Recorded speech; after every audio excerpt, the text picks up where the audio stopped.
పట్టుదలకు మారుపేరు ఆ ముగ్గురు. ప్రజాసేవ అంటే ప్రాణం. ప్రజల కోసం ఎందాకైనా అంటారు.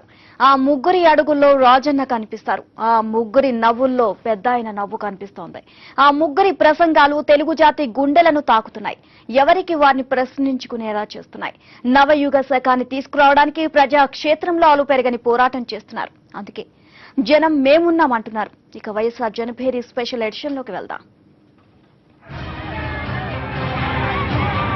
ఆ అక్క చెల్లెమ్మలకి వాళ్ళ హామీ ఇచ్చి చెప్తున్నారు, మీరు చేయవలసిందల్లా పిల్లలను బడులకు పంపించండి, నేను చేస్తాను మీ పిల్లల్ని ఇంజనీర్లుగాను డాక్టర్లుగాను అని చెప్పి ఆ అక్క చెల్లెమ్మలకు హామీ ఇచ్చి చెప్తున్నారు. ఒక మంచి మామయ్యలా ఆ పిల్లలను నేను దగ్గర ఉండి చదివిస్తానని చెప్పి కూడా ఆ అక్క చెల్లెమ్మలకు హామీ ఇచ్చి చెప్తున్నారు. జగన్ గెలుపులో ప్రజల గెలుపుంది, ప్రజల గెలుపులో జగన్ గెలుపుంది, మరి మీ అందరి గెలుపులో రాజశేఖర రెడ్డి గారి ఆశయాలు గెలుపుంది. ఈ చంద్రబాబు గారు అధికారంలోకి వస్తే మళ్ళీ ఆ చంద్రగ్రహణం పడితే ఇక మనల్ని చూసి మనమే జాలి పడాల్సిన పరిస్థితి వస్తుంది.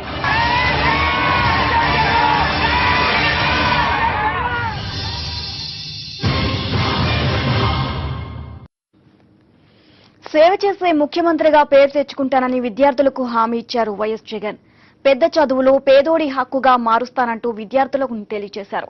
చదువుకుంటున్న విద్యార్థులకు భవిష్యత్తుపై బెంగ లేకుండా చేస్తానని అభయం ఇచ్చారు. నవతరం శక్తితో నూతన రాష్ట్రాన్ని నిర్మిస్తామని జగన్ భరోసా ఇచ్చారు. తూర్పుగోదావరి జిల్లా తునిలో వేలాది మంది అభిమానులను ఉద్దేశించి వైఎస్ జగన్ ప్రసంగించారు. ఇవన్నీ కూడా మన కళ్ళ ఎదుటినే కనిపిస్తా ఉన్నాయి, కానీ ఎవ్వరూ కూడా పట్టించుకునే పరిస్థితి లేదు. ఇవాళ ఇటువంటి పరిస్థితిలో ఇవాళ రాష్ట్రం కొనసాగుతా ఉంది. ఈ రాష్ట్రాన్ని మనందరం కలిసికట్టుగా మార్చాలి. బాధ్యతలు ఎక్కువగా ఉన్నాయి, కానీ మనలో ధైర్యం మాత్రం చావలేదు. పైనుంచి దేవుడున్నాడు. ఆ దివంగత నేత ప్రీతమ నాయకుడు రాజశేఖర రెడ్డి గారి ఆశీస్సులు మనకు తోడుగా ఉన్నాయి. రాష్ట్రాన్ని మనం నవతరంతో నిర్మిద్దామని చెప్పి కూడా గట్టిగా చెప్తున్నాను. ఇంకొకటి కూడా చెప్తున్నా, ఇవాళ చదువుకున్న పిల్లలు చదువులైపోయిన తర్వాత ఉద్యోగాల కోసం వెతుక్కునే పరిస్థితి. ఆ చదువుకున్న పిల్లలకు చదువు అయిపోయిన తర్వాత ఏ పిల్లాడైనా ఎటువైపున చూస్తాడు మొట్టమొదటంటే అది హైదరాబాద్ వైపు చూస్తాడు. ఇవాళ అటువంటి హైదరాబాద్ నగరాన్ని మనల్ని కాకుండా చేశారు. చేసిన తర్వాత ఇవాళ చదువుకున్న పిల్లల పరిస్థితి, ఉద్యోగాల పరిస్థితి ఎలా ఉంది అనంటే కష్టంగా ఉంది అనిపించే మాట ఇవాళ వినపెడతా ఉంది. ఇవాళ నేను ఆ చదువుకుంటున్న ప్రతి పేద పిల్లాడికి, చదువు అయిపోయిన ఆ ప్రతి పిల్లాడికి నేను ఇవాళ ఒక్కటైతే భరోసా ఇచ్చి చెప్తున్నా, చంద్రబాబు నాయుడు గారి మాదిరి నేను అబద్ధాలు చెప్పను. అది చేస్తాను, ఇన్ని ఉద్యోగాలు ఇప్పిస్తాను, అన్ని ఉద్యోగాలు ఇప్పిస్తాను అని మాత్రం నేను చెప్పను. కానీ ఒకటైతే నేను చెప్తున్నాను, చంద్రబాబు నాయుడు గారి కన్నా నేను 25 ఏళ్ళు చిన్నోన్ని, చంద్రబాబు నాయుడు గారి కన్నా నేను ఎక్కువ దేశాలు తిరిగిన వాడిని. ఒకటైతే నేను చెప్తున్నాను, చంద్రబాబు నాయుడు గారి మాదిరి మోసాలు అన్యాయాలు చేయడం నా చేత కాదు.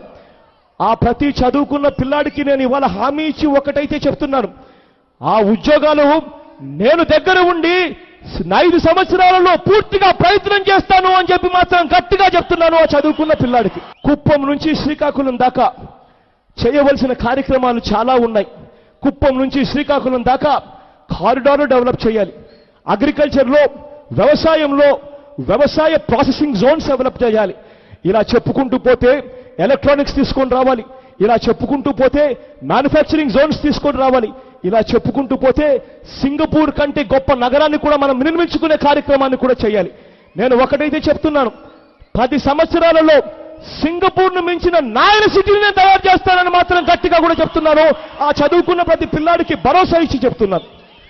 ఆ చదువుకున్న ప్రతి పిల్లాడికి ఒక మంచి అన్నయ్యలా తోడుగా ఉంటాను, తోడుగా ఉండి చేసే ముఖ్యమంత్రిగా పనిచేస్తాను అని చెప్పి కూడా పిల్లలకు మాత్రం హామీ ఇచ్చి చెప్తున్నా.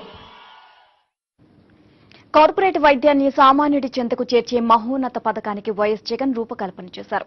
ప్రతి ఒక్కరికి ఆరోగ్యం అందించి రాష్ట్రానికి సౌభాగ్యాన్ని అందించనున్నట్లు ఆయన ప్రకటించారు. ప్రతి జిల్లాకు ఒక సూపర్ స్పెషాలిటీ ఆసుపత్రిని నిర్మిస్తానని జగన్ హామీ ఇచ్చారు. వీటితో పాటు అన్ని వసతులతో మరో 15 ఆసుపత్రులను అదనంగా నిర్మిస్తానని జగన్ హామీ ఇచ్చారు. తిరుపతిలో ఓదార్పు యాత్ర చేస్తూ ఓ రోడ్ షో కోసం పోయినప్పుడు మామూలుగా నేను ఒక 5-6 మంది కనిపిస్తే నేను ఆపుతా. 5-6 మంది అవ్వాతాతలు కానీ 5-6 మంది అక్క చెల్లెమ్మల పిల్లలతో కలిపిస్తే ఆపుతా. ఆపి వాళ్ళ యోగక్షేమాలు అడుగుతా. అలా ఆపినప్పుడు నా దగ్గరికి ఒక పిల్లాడు వచ్చాడు.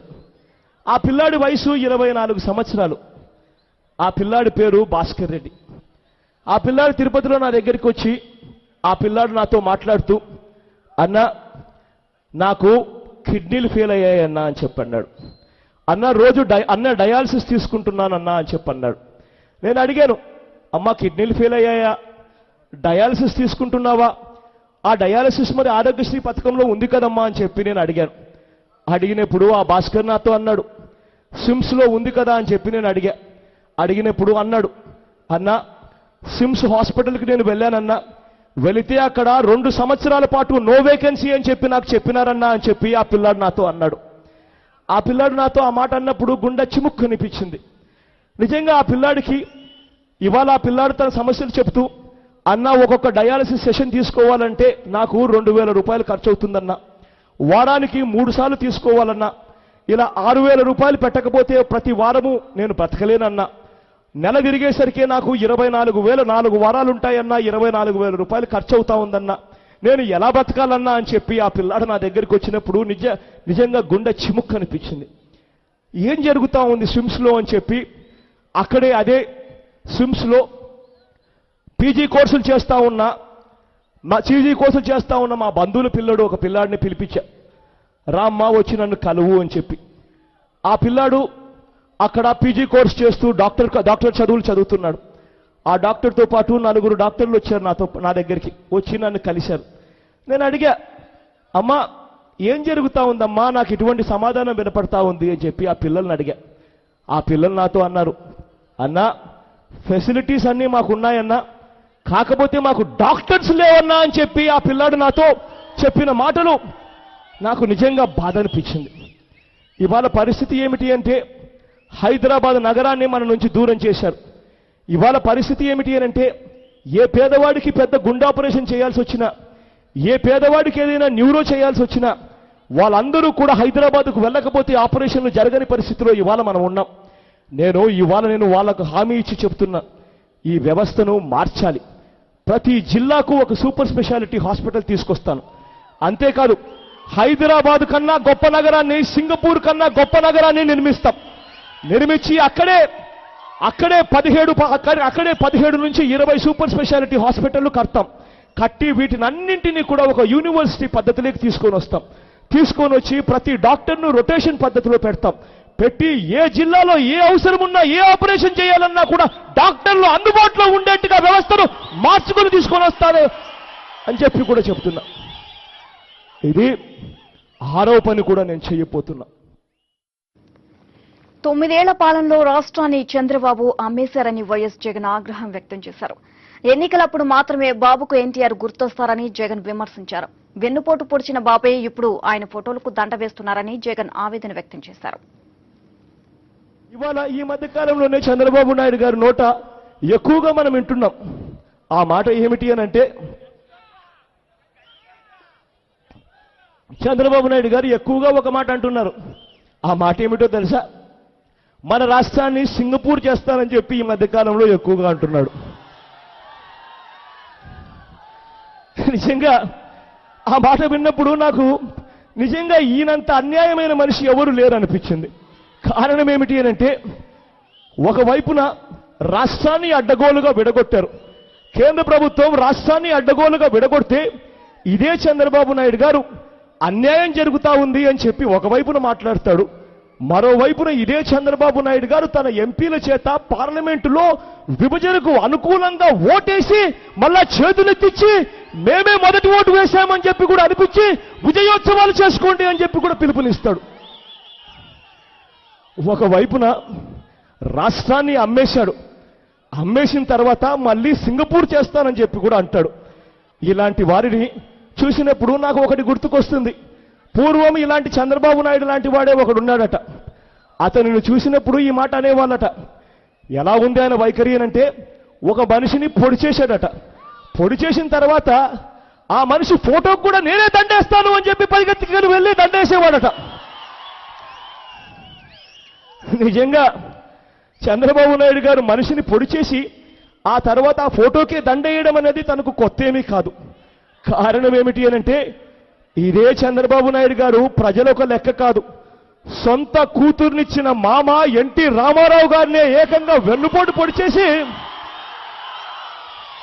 తన చావుకు కారణమై ఆ తర్వాత చనిపోయిన ఎన్టీ రామారావు గారి ఫోటో ఎన్నికలు వచ్చినప్పుడల్లా ముందుకొస్తుంది. ముందుకొచ్చి అదే ఫోటోకు మళ్ళా దండలేస్తాడు. దండలేసి మళ్ళా ప్రజల దగ్గరికి వెళ్తాడు.